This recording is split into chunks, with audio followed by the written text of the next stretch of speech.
It's another week and time for another edition of Become Unstoppable with Mindset Coach Andre Nel joins us for, I think, one last time from China. Hey, Andre, how's it going? It's probably the last time from China. Yeah, I'm feeling a lot of things, actually. I'm feeling happy, feeling excited, feeling sad, feeling frustrated or annoyed that I can't pack everything, that I have to give stuff away. Overall positive, yeah. Yeah, how's it going on your end? No, good. Sun shining. It's election week here in South Africa. Wednesday's election day, and it's a bit of a vibe here at the moment. The weather's really nice, so I think there's a massive cold front coming over the weekend again.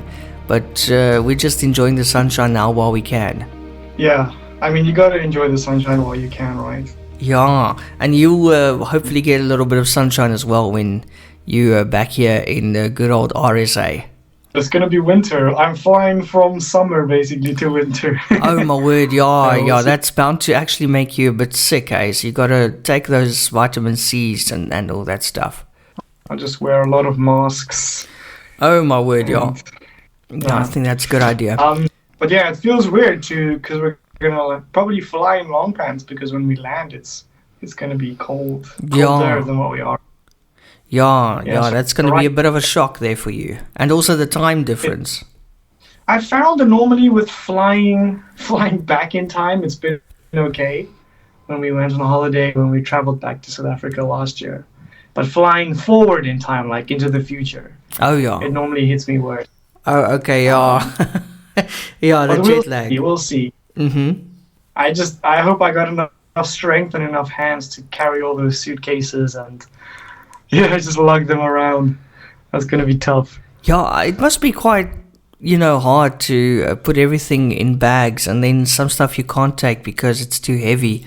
So now you got to leave stuff behind, and especially if you're a sentimental person, I can imagine that it's quite difficult because, you don't want to leave stuff behind, especially if you have memories attached to it. We have a lot of stuff that's of real big sentimental value to us. Just, China's such a unique place. You can't replace the things that you get here. I mean, I know everybody buys from Chinatown and China stores and whatever, but it's not the same thing. It's not like buying it in China. But yeah, things like clothes you can replace, you can get new clothes, other things. It's just those items of real value that are really unique. That's going to be tough. But most of those things we don't have to give away. We're giving away the stuff that's replaceable. Like I can buy another shirt, but I can't buy another terracotta warrior, which I bought in Xi'an at the terracotta warrior, at the terracotta army place. So, those trades are easy to make for me. That makes sense. So now today's topic that we're talking about, Andre, is money. And I don't know how you feel when you think about money, but money, it's kind of an exciting thing when you're a kid and you like, oh, I want to be rich and all that kind of stuff. And then later on when you grow up in life, you're like, oh, it's not so easy. And also more money, more problems. So it gets a little bit more complicated as you get older and wiser. Do you agree? Do you think that's true though? More money, more problems. I've seen it. I don't know. I've seen it. I've definitely seen it. I think it is. It is quite true. But also, on the other hand, money can also make problems go away, I suppose. So maybe these people just made some bad choices. I don't know. Yeah, probably more money, same problems, but they just got worse. Yeah. But money is quite it's a bit of a sensitive topic also for some people to talk about. People battling at the moment, people selling their third car, not going away on holiday 15 times a year anymore because of the economy. Yeah, I mean, that was the first thing I wanted to speak about. I wanted to ask you, and maybe we see if we can come up with an answer together. But I was wondering, why do so many of us just plain suck at talking about money. Like, for lack of a better word, I feel like a lot of people, we suck at talking about money, whether it's asking for money, giving money, just talking to our parents or family, you know. Why do you think that is? I don't know. It's almost like something you don't talk about, hey? I've noticed that as well with people. I don't know, maybe it's because it's a sensitive, maybe it's because it's like a private topic. I don't know. I've seen it as well. But who made it? Who made because it private? Because the thing is, when you look at what car a person drives or what they wear perhaps, or probably the way they carry themselves when you see they go to work at a certain job, you kind of get an indication of how much money they have or potentially could have already. I feel like your financial situation is kind of always on display, whether you share amount or not. But I don't know, we still just make it so sensitive. I don't know where it started, where, you know, we all have to be so sensitive about money. Yeah, you're right, because most people, you can actually see they've got money, but then you also have the undercover guys who have money and you don't really see it because they don't have the flashy clothes or flashy car, you know, all the latest brands or whatever. Yeah. They hide it well. I don't know if it's for tax purposes or why, or maybe they just don't want family coming out of the woodwork asking for money. But I don't know, I suppose if I won the lotto, I think you would probably see it. Do you think you'd be a flash? Not too flashy, but I think you would definitely see some improvements, I think, yeah. And you? If I won the lotto, you wouldn't see me because I'd be traveling. Oh, yes. Yeah. Oh, man, yeah, actually, I'll join you. That sounds amazing. And I think also, you know, money, on the other hand, is also a very limiting thing because a lot of people, they can't do stuff because they don't have money. I mean, I'd love to go on holiday all over the world and travel the world, but it's not really possible financially or economically at the moment. Otherwise, I would do it. So in that aspect, I think money is so limiting as well. Yeah. I got a question for you. I want to see if you can get a specific answer for this. Mm-hmm. And to anybody else right now as well, see if you can get a specific answer for this. So when was the last time that you associated a good or a positive feeling with money? Can you think of a specific time? Yeah, I think I don't know, I'm not sure if this counts, but if you buy stuff like online and it arrives, that's kind of a nice feeling, a good feeling, and that was money, hey? So does it count? Or a thing that you got? The feeling. Yeah. Are you excited about spending the money or about the thing that arrived at your house? Not spending. I think the thing that actually arrives, yeah, what you're getting, yeah. Yeah. It came up in a conversation I had with a few clients this week. You know, we spoke about this question, and it was quite eye-opening for them and for me when we thought about, this person said, I think a lot of us say this, we want more money, we just never have enough, I don't have enough money for this. And then it came to me, well, when was the last time you had a positive feeling about money? And something like clicked in me that when I asked that question, because I realized in a lot of other areas of our life, we get it right in the sense that we think positively about it, we feel great about it, we imagine. I think a lot of people do imagine having lots of money, but we attach the right feelings to it. But with money, specifically, I would say 95% of people just only attach negative feelings to money. I don't have enough, I can't do this, I can't afford that, a lot of things. And I think that might be one of the contributors to bad relationship with money. It's just because we never attach a good feeling to it. We never get excited or happy or appreciative of it, actually. I don't know. What are your thoughts on that?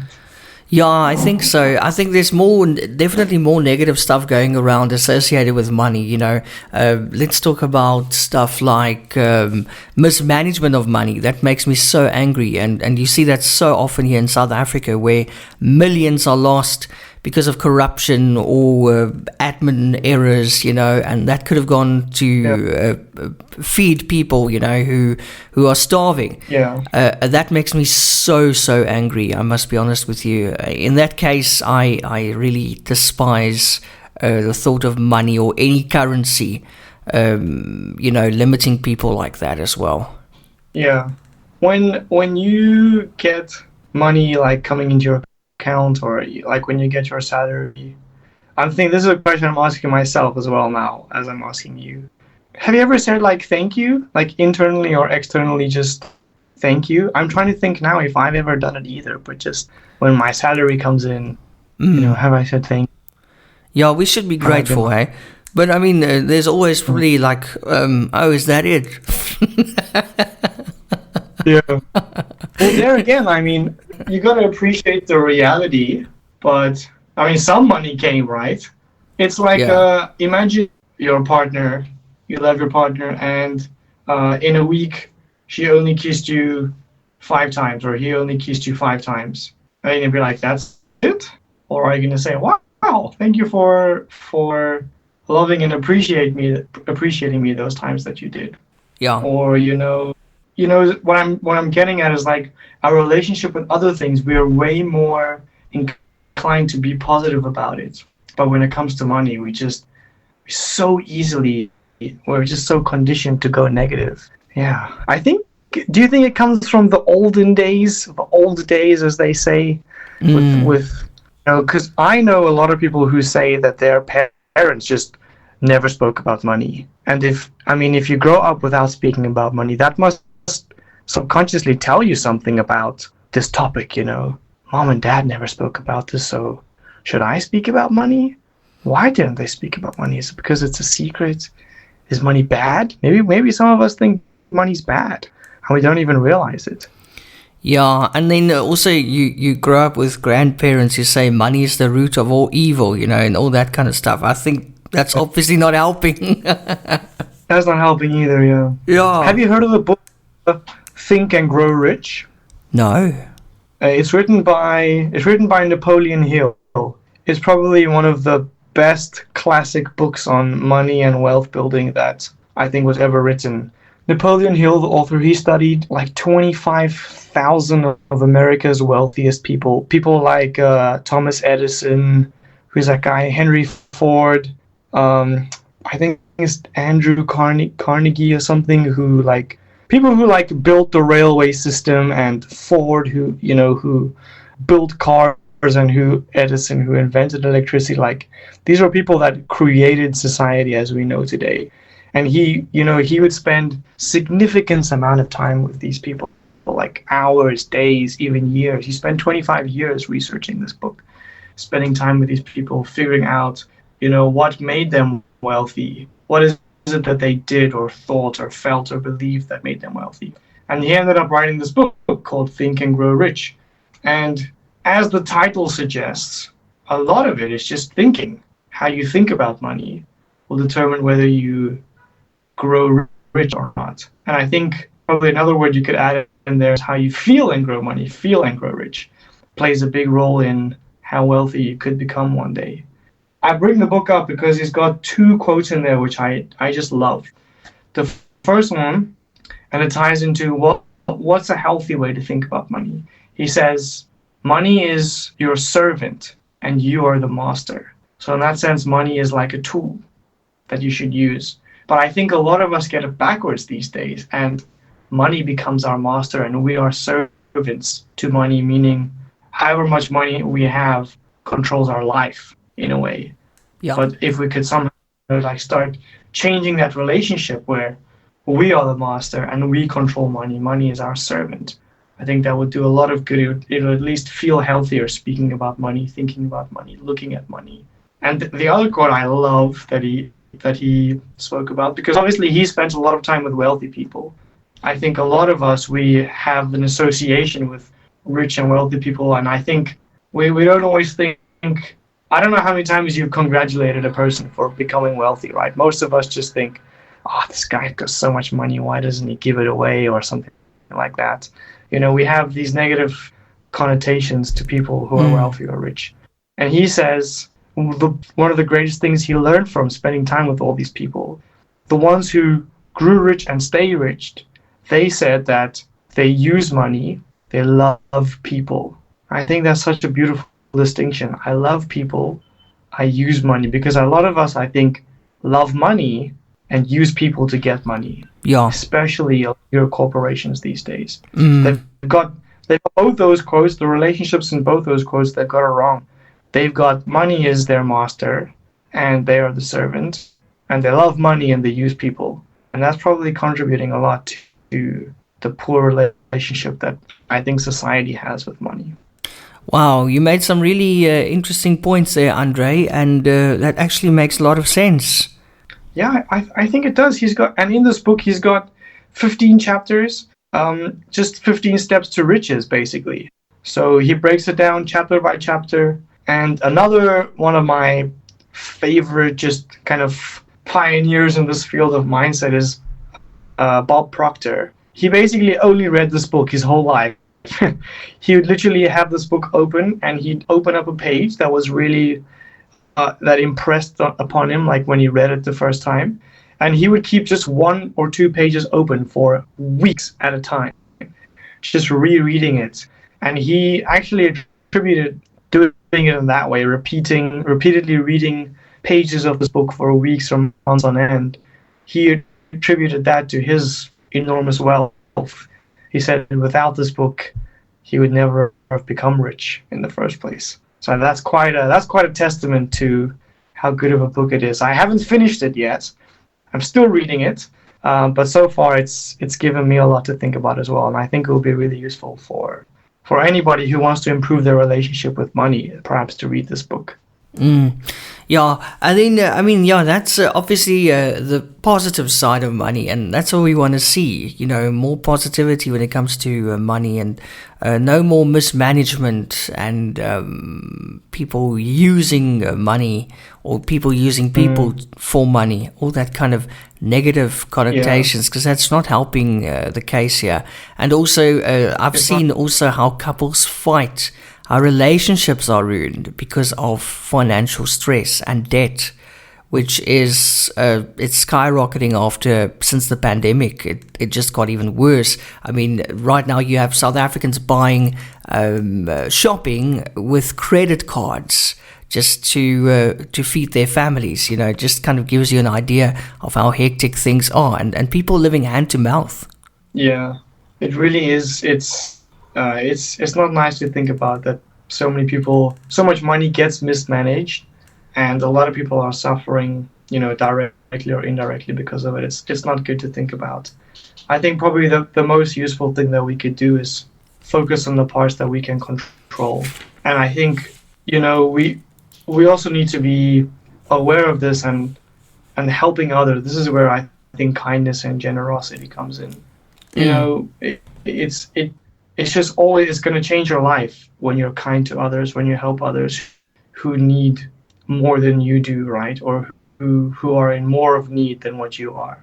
It's going to serve you so much in life, having that act of kindness. And I think that will kind of change you as well, once you start being kind to others and helping those in need, whether it's financially or otherwise, helping people to work better with money or just manage their relationships or their lives better so they can keep the things that they really value. I think as a society we'll grow a lot stronger because of that. When we have better conversations around money, I think things will change for the better. Do you know that song by ABBA called Money, Money, Money? Mm-hmm. I think we must play it after this, because the lyrics are so interesting to that song. I don't know if you know the lyrics. It's a nice oldie. That's all I know. Money, money, money. It must be funny. Is that all you know? Man's world. It's a rich man's world, yeah. But also, even that was I think in the 70s or 80s that the song was written, and how appropriate it is still today, where she sings, and I suppose the husband or the other guy from ABBA wrote it. I work all night, I work all day to pay the bills I have to pay. Ain't it sad? And still, there never seems to be a single penny left for me. That's too bad. Yeah, so that's quite funny. Money, money, money must be funny. Did you know that just off by heart? Those Yeah, lyrics. yeah. I'm in radio Wow. now. I'm in radio. I'm supposed to know the music. That's what I love ABBA anyway. I'm like an ABBA fan, so I should know the lyrics. One day I should just quiz you. You can I'll just name a absolutely. song. I'd love that. Yeah. Yeah. How many how much of the lyrics you can sing. So I guess the question that we have to come to is, and this is probably my job, which is, what is the right mindset around money? Yes, Andre. Like, what is the healthiest way to wait, aren't you the mindset coach, or is that me? Like, what is the healthiest look at or view money? So let's go back to something I said a few weeks ago. Right? Normally, I think it was around the start, actually. Can you remember what I said is the right mindset? Like, what is the definition of a right mindset? I'm not good with revision, eh? But you remember our songs, Eon. Breaking my heart here, my achy breaky heart. Don't tell my heart, my achy breaky heart. I just don't think you'll understand. So, actually, you're kind of right in the sense that I didn't strictly give a definition of the right mindset. I think what we concluded was the right mindset is a helpful mindset. Yeah. I hope that rings a bell. The right mindset is a helpful mindset. So, as painful as it is it helpful to think about how you can't afford things? The answer is probably no. No. I'm going to offend some people here. I'm comfortable with that right now. Okay. Is it helpful to be envious or attach other kind of negative feelings or stigmas when you see wealthy or rich people? It's probably not, right? Mm-mm. Is it helpful to always complain about how you don't have enough money to do the stuff you want? Probably not. No. Is it easy? That's a different question. I'm not talking about that right now. I'm talking about what's helpful. So what is helpful then? I think what's helpful is to see money as your servant, to see it as a tool. I think it's helpful to love people and to use money. And I think it's very helpful to recondition how you feel about money. Look, I'm not going to give a blueprint to wealth here. I'm not qualified. I don't think anybody in the world is qualified to do that, no matter what they say. However, I think it's incredibly helpful to recondition the way you feel about money. And that can start in simple, small ways. When conversations come up about complaining about how little money you have or how you can't afford things, even though it sucks perhaps, I think it's best to minimize those kinds of conversations or, keep them more private. Of course, it kind of weighs on you. It weighs on you mentally and physically. I'm not denying that, but I think it's helpful to recondition yourself to appreciate the money that you have more. Whether it's a little or a lot. Like you said at the beginning, some very wealthy people struggle to stay afloat just because of the way they use money, because they don't appreciate, they don't value it. So you could recondition yourselves by, doing some visualization work, sitting down and appreciating all the times you had money, appreciating the things you got because you had money to get them. When your package arrives at your door, like you said earlier, you could be excited about that and just take a few extra seconds to just to appreciate that you had the money to buy that thing. I think that would go a long way in improving your relationship with money. I think the next step would be we've got to be open to having conversations about money. I think as soon as money gets brought up, a lot of us get offended, right? People get offended easily, when money comes up in the conversation. I think we have to get good at talking about money before we can get rich. I don't think it's the other way around. I don't think we get rich first and then we get good at talking about money. I think we have to get good at talking about money first. And how do we get good at it? Well, I think one way is to not look at money specifically, but the impact of money. When you're asking somebody to pay a bill for you, or like when you're asking your spouse to help you pay for this, or talking about how you can split things. Don't focus on the money, focus on what that would mean potentially if your partner carries more of the rent, or if you do more of this. Go into those reasons. Why is it beneficial? How will it help the relationship? How will it help you? How will it help them? Looking at the impact of money. And I think when you focus on that part of the conversation, when money's involved, it might become a lot easier. At least it will become a lot more beneficial. And if somebody kind of still is very like negative or closed off, when you bring in, like, if you go to someone and you're like, or if you go to your spouse and you're like, I really feel like I'm not able to save enough money. I'd really like to save because I think once we've saved enough money, I'd like to take you on a trip somewhere. That will be really fun for us. But I don't feel I can do that unless you start helping out with the rent a lot more, or something like that. Framing the conversation in that way, not focusing on the money, but focusing on how the money will serve you and serve your relationship, how you are using money to love your spouse or to love others or to love yourself, would go a long way in making conversations about money suck a lot less. Am I making a bit of sense here? Absolutely, Andre, and we'd love to hear the thoughts from our listeners on this as well. Remember, if you want to weigh in on money, do you agree with what Andre is saying? Do you agree with what I said? Send us a message on 061 253 0670. Andre, and then we can actually take that further next week and see what pops up out of the whole money thing, and then we'll also listen to the money song after this chat. That would be a good idea, yeah. But also, thank you to Cindy and Kerry and Nicholas for saying that they're enjoying our chats and they find it very insightful. That's very kind of you. Thank you so much. That's really kind. Yeah, thank you so much. I appreciate that. This conversation might rub a few people up the wrong way because it's money. We've established that it's sometimes difficult to speak about money, to hear about it, stuff like that. But feedback like that really goes a long way. I appreciate it a lot. Yeah, it's nice to hear from our listeners. And Andre is building up a whole fan club here. He's actually going to get like a welcome, massive welcome at the airport. When he gets off the plane, there's going to be like a crowd. Cape Town Port, Tuesday the 4th of June. 5-ish? I think 5 p.m. I'm accepting welcome banners. I'm accepting cash donations. Oh. I'm accepting cars, houses, wedding gifts. Oh, wow. I'm accepting everything. I'm going to bring it. I'll accept it. I'm joking. That's funny. No, but it's good, Andre. And so that is our chat for this week about money. Andre, just remind us of your website again for those who want to talk to you. Can you also assist with financial problems? I don't mean loans, but advice. People. I'll do that under the table. Don't sell me. He's not a financial services provider, but he can certainly assist you when you're dealing with kind of stress regarding that.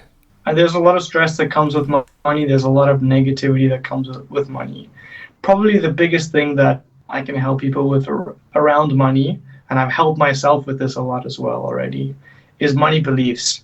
Beliefs about how much you can earn, about how much you're worth, how much you deserve, about maybe how you'll never have enough or how you already have enough, but you want more. There's a lot of beliefs that people have around money. And one of the things I specialize in is helping people to let go of beliefs and reprogramming in new, empowering, positive beliefs. So you can go to my website, www.andrenelcoaching.com, and you can also listen to most of the first podcast that we've done on the website as well. Oh, congratulations, Andre. I've yet to see it on there. I'm going to go and check now after our chat. Well done. Thank you. Yeah, let me know if anything's not working. Anybody can let me know if anything's not working. Oh, that's awesome. I'm so pleased. On my website, you can also just go to my bookings page and book your free discovery session where you get to experience a real coaching conversation, a real session where, you'll definitely walk away feeling inspired, energized, empowered to, finally take action and let go of the things that are holding you back. So yeah. That sounds like a good deal. Andre, thank you so much, and all the best with what's left of the packing your side. Thank you so much. I appreciate that. I'm going to need it. I'm going to need it. Awesome. So, all right, have a good day. You too. Thank you so much. Same time, same place next week. Thank you, Andre. Thanks. Bye-bye.